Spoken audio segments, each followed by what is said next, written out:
Unless I am sadly mistaken, it is time for... Lionel Stander as Leo and Florence Lake as the blonde in... Leo and the Blonde.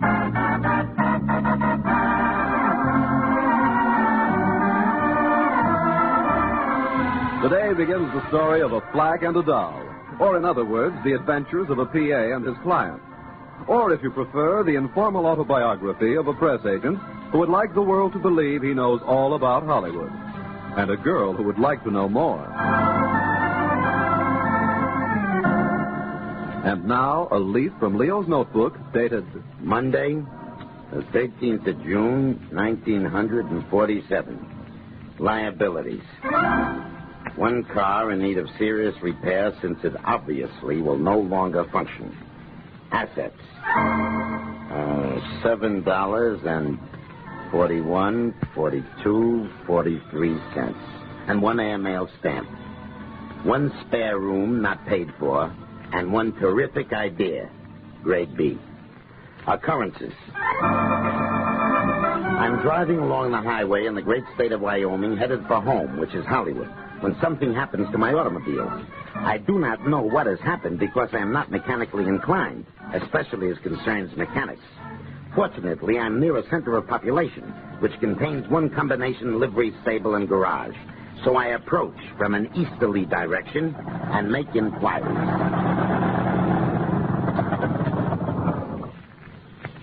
Are you the proprietor of this garage and livery stable establishment? Yeah. I am in need of assistance as regards the mechanical condition of my automobile. It has ceased to operate.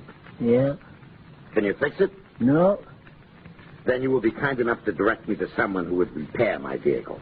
There ain't no one in Garden Creek. Where is the nearest garage? Down the road a piece. How far? 41 miles. 41 miles? Maybe 42. Ain't never measured it myself. But I can't go 41 miles. No, not in that car. Somebody's got to fix it. Are you a mechanic? Yeah, but on American cars only. Don't know nothing about them foreign models. This is not a foreign car. It is a Cord. 1935 model. Looks foreign to me. Got a California license plate. Naturally, it has a California license plate. That is where I come from. Frisco? Los Angeles. Hollywood, to be precise. You in the movies? I'm in the business portion of that fabulous industry. I discover talent and see that it comes to the attention of the proper people through various devices. What sort of devices? Publicity. I am Leo Arnold. You have no doubt read of my work in numerous journals. No. That is entirely possible, too. I'm not one to push myself. The job of a press agent is to make other people famous. You know the movie stars? Naturally. I'm on intimate terms with Hetty, Lana, Van, Claudette, Spencer, Bing, Tyrone, and Little Margaret, to mention only a few. Never heard of them. What? Don't go to moving pictures. And why not, may I ask? Garden Creek ain't got no theater. Had one burned down. Don't you attend the cinema in the city? Yeah. Last time I went, I saw a new Al Jolson picture. Ah, the Jolson story. A minor triumph in its way. No. That wasn't an it. It was called, The Singing Fool. Remember it real clear. The Singing Fool? That was 20 years ago. Just about. Ain't been to the city since. Didn't have no reason to go. You have been missing a number of tremendous theatrical successes. That's what my wife and daughter tell me. They go to the city every week. Always see a movie. Talk about them all the time. I don't listen. This is indeed an interesting conversation, but I wonder if you would mind taking a look at my automobile. You sure it's an American car? Positively. Well, I don't suppose I can fix it, but I'll take a look. Try the starter.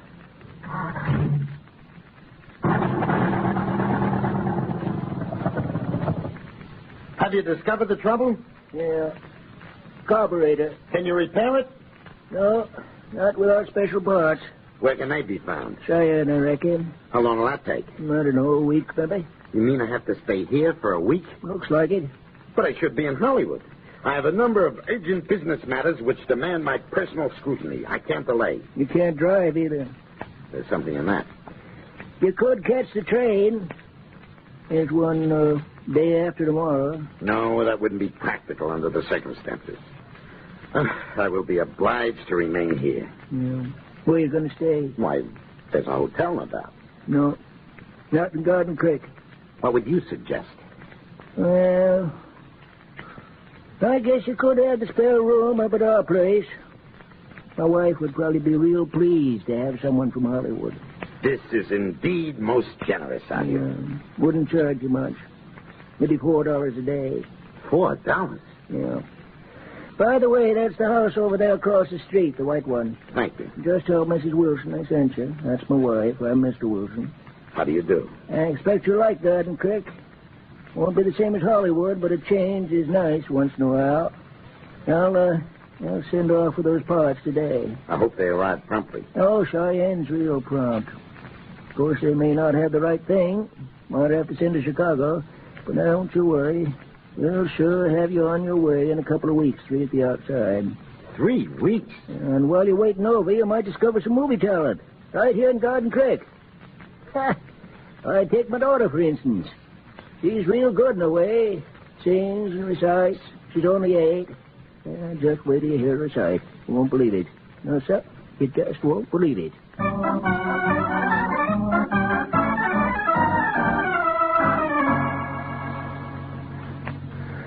Bessie comes with flying footsteps, eyes that glow with love like sweet. Kneeling on the turf beside him lays his pardon at his feet. In his gray strong arms he clasped her, kissed her face upturned and white, whispered, "Darling, you have saved me. Curfew will not ring tonight." Oh, that was fine, darling.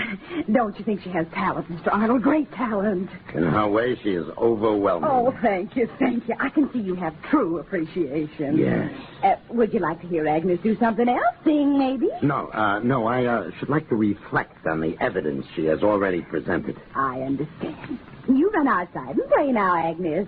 Mr. Arnold and I want to talk. Yes, Mama. Isn't she a dream? Veritably. And imagine you've discovered her. A real Hollywood press agent. Mr. Arnold, do you really think you can do something for Agnes? I am already considering several dramatic possibilities. You are already? Indeed. Now, if you'll excuse me, I shall endeavor to find a restaurant. Oh, no, you must eat with us. Please do not go to that trouble. I'll just get a cup of coffee. Is there a cafe in town? Oh, the diner's right down the street, but really, No, Mrs. Wilson. Do not be concerned. I will be back in time for dinner. Well, try to be a little early, Mr. Arnold. Agnes goes to sleep right after the evening meal, and I do want you to hear us sing tonight. It will give you something to think about. Yeah, I'm sure it will. Goodbye, Mrs. Wilson. Well, as they say in the movies, fade out, Mr. Arnold. Fade out.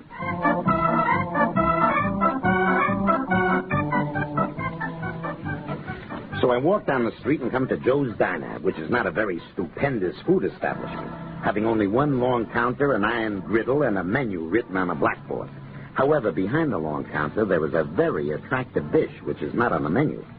She is tall and with hair which is really blonde, and with a figure which would make very jealous a number of movie stars who shall be nameless. In other words, she is beautiful. Very. Hi. Hello. Hello. You're new. Yeah. From Hollywood. Yeah, how could you tell? Mr. Wilson told Mr. Brown, who owns a grocery, who told Mrs. Jenkins at the post office, who told me. Oh, word-of-mouth publicity. It is? That is what we call it in the industry. Are you in the movie? Were you not informed that I am a flat? No. Are you a flat? Yeah. Oh. What's a flat? What's a flat? Who put Grable's legs on the front pages? I don't know. A flat. Who put Sonia Honey on ice skates? Who pinned up the first pin-up? Who told Garbo to keep quiet? You told Garbo to keep quiet? What did she say? Nothing. She kept quiet. Gee. Did you do all those things? Not all exactly, but I have contributed my share. Golly. You're wonderful, Mr. Arnold. You may call me Leo. Thank you. My name is Hester. Hester, a lovely name. I can see it in the floodlights along Hollywood Boulevard. You can? Hester, Hester McNamara. Oh. For a moment, I carried myself away. That's all right. I didn't mind. Are you a resident of Garden Creek? I work here and live here. That's what I meant. But my home is in Cheyenne. I just work here and live here. This is a distinction I do not comprehend. However, for your being so beautiful, I will not press the matter. Oh, thank you for the compliment. It was a compliment. It was so intentioned. Now you may bring me a cup of coffee, please. All right. Are you going to stay here long in Garden Creek? I'm afraid so. Don't you like it here? Frankly, Hester, I do not. Why?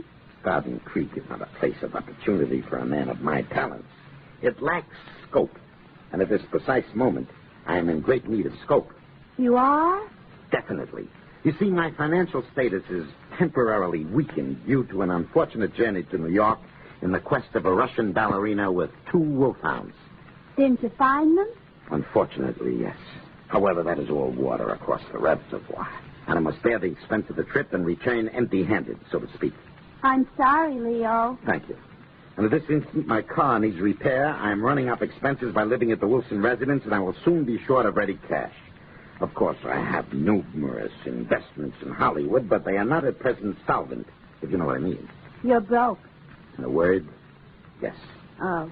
What'll you do? I must find an idea. A colossal idea. You will? Where? For my extensive repertory of ideas. Oh. Now, let us see. What do we have in Garden Creek? The Wilsons, little Agnes, and you, and... Wait a minute. You, Hester. Me? Of course. There are, no doubt, other young girls in the vicinity, I guess so. all of whom would be interested in the motion picture business, as are most young women. I guess so. All of whom would like to have their names and lights and be in the cement in front of Grauman's Chinese Theater. Oh, well, Aha! I have it. My idea. Super magnificent, novel, outrageous, tried and true, and certain of success, I think. Gee, what is it? Heston, you are about to become part of a great adventure. I am? You are going to be the winner of a beauty contest. What beauty contest? One which will be held here this week. I didn't know there was going to be a beauty contest. No one has said a thing about it, and it wasn't in the Garden City Gazette. I read the Garden City Gazette. It will be in the Garden City Gazette tomorrow. I don't think so. Why not? It comes out on Friday.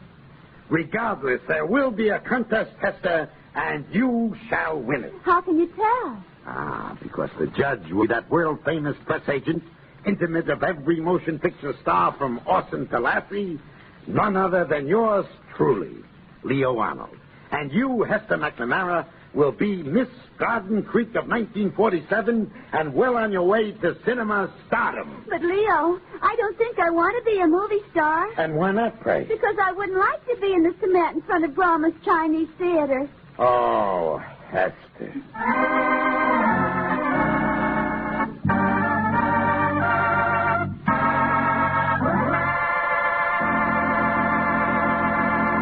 Oh, Hester, you're going to give Leo a bad time, and you've already started. Tomorrow you'll probably ruin his tidy plans for making a few...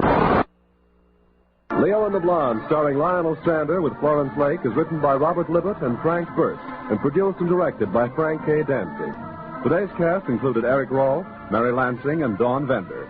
Irwin Yo was at the organ.